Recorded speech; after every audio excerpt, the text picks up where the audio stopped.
All right. So last night I did a show called Critical Race Theory and Oprah. And it's been my belief that the anti racist left has a lot, let me center myself here, has a lot of institutional power. Okay. It may not have, it may not have intellectual power, because I don't think it's an intellectual movement. It's primarily, or at least it seems like primarily an emotional movement, at least the way in which they protect it. And I wanted to kind of hit that point home. And then Howard, he did call, by the way, and he began to ask me questions to summarize critical race theory and give it to me in a sentence.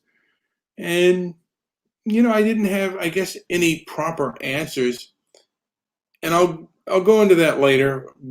My beliefs are how I define, or how I believe critical race theory is defined. But I wanted to get into the fact that, you know what, when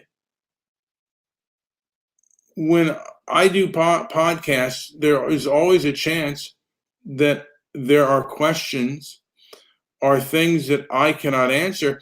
He also asked me if there was an African country that I would like to live in, or that I think I guess, has the same standards as countries with whites. Or maybe the question is there any predominantly black country that has the same standards as predominantly white countries? And I couldn't really answer that question because I don't know. It seems that way, but if I were to say no or anything like that, there could be people who could say basically, there's this country in Africa that is really up and coming, and it's emerging, and a lot of people may want to live there.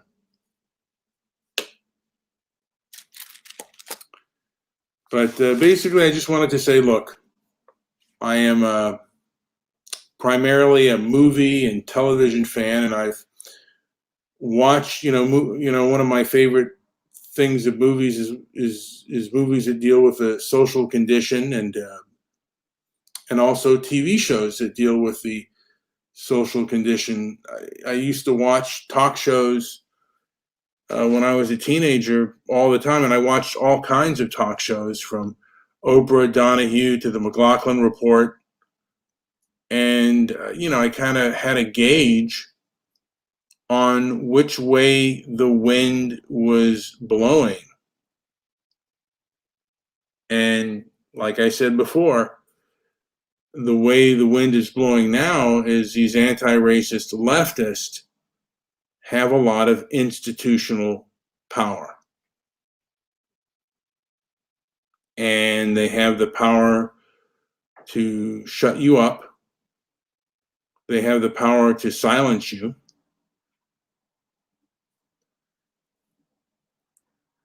And the truth is, they don't necessarily have to debate. So I always welcome Howard's questions and debates, even if he makes me look foolish. Because I guess people, not on my main page, but on other pages, there were people who said, basically, Howard made me look remedial.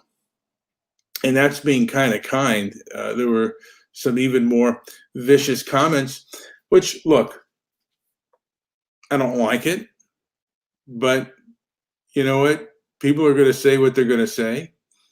And I certainly don't like coming off as ignorant. But at the end of the day, I can't change people's opinion. And sometimes you get a brain fart and you can't necessarily answer the question as well as you can. And that's been true of mainstream journalists who've been stumped. Soledad O'Brien comes to mind when I think of critical race theory. She had her preconceived notions of what critical race theory was. And I believe it's a Breitbart, Joe Pollack, I believe his name was, and he just filleted her.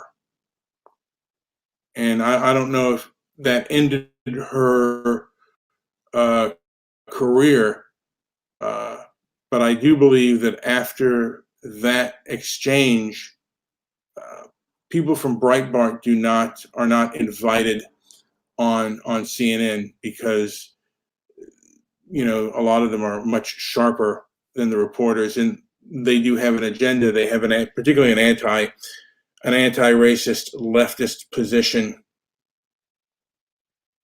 Anyway, I was just going to go over a few things. Like I said, movie fan, film fan. I loved miniseries. The miniseries Roots had a big impact on me, and then later on I found out that Roots was plagiarized. I forget it was a British person, I believe, who Alex Haley basically plagiarized, and I've heard there is no such person as Kunta Kinte. And in the beginning of at least the 1977 version of Roots, I haven't seen because they redid Roots. I haven't seen that one, but he was basically captured by, I guess, white pirates and forced on the ship. And that's not the way the slave trade happened. So completely false. And the same thing with the movie, I don't know if it was Black Panther or Panther, about the Black Panther Party, 1996 film. Complete, the Black Panthers, they weren't the most noble good guys in the world. It always shows the Black Panthers standing up for justice and decency, and the police are the big baddies. But there's a little bit more to it than they like to put out there. There were a few rapists in the Black Panther Party, and Huey Newton became a crack addict, so he was a drug addict. Anyway, I don't want to get into much to this, but like I said, I don't like giving any group unquestioned authority and unquestioned power. And that is how I see the anti-racist leftist.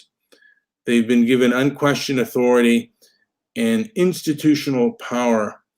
Now, Trump signed an executive order basically giving them less institutional power within the government, but I believe that they have metastasized themselves in big business. The media is going to frame things in an anti-racist leftist way, and social media will censor alternative voices. So that's what you're seeing. Hey, this is Brian with Transparency and Merit. Like and subscribe this video. And if you put a thumbs down and don't like this video or don't like what I say, I prefer that you tell me why. Thank you and have a good day.